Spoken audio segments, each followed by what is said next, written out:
Thank you so much for joining me today as I take you through my authorized staff workshop that I did for a university client. So to kick things off, I like to start with a bit of an icebreaker. So I wanted to do a questions and answers post-it. So this is a really fun way when you're explaining Mural to the client to also get them involved, get them using it. So we had all the participants kind of race to find a post-it. We had them blank and they can put down their names. And then they've got both a question and answer post-it, which they can just duplicate throughout the workshop. And if they've got a question, they can put it on whatever area they might have that question on, and it's nice and recorded. And then if they have an answer or an idea, or they have an answer or an idea to someone's specific question, they can layer it on top and have that reflected. So one of the first tasks we did after that kind of icebreaker was we were focusing in on the epics and the high-level requirements. So we've got the epics right here in the pink boxes. So we just went through one by one and I would read them out and give people some time to kind of have discussions.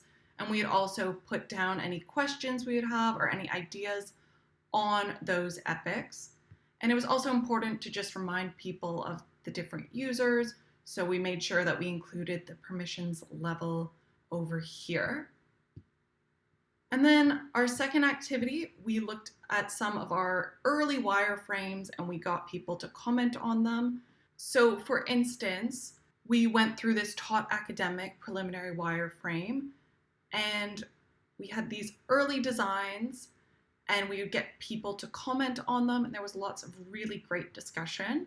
And so we just went through for a bunch of other screens and other kind of preliminary mock-ups and had really interesting discussions. And then we also did the same for kind of PS staff or admin staff. And then our final activity of the day was the user flow, which looks very intimidating, but definitely was resolved a bit more as we went through. And we would just have people, again, we'd facilitate the discussion, we would take them through a section of the flow or maybe one pathway, and then we'd get them to put down either if they had a question post-it or the answer post-it. And at the end of the day, this was a really fantastic output because we're all working remotely because of COVID. So it's fantastic to have such a kind of engaged and involved workshop.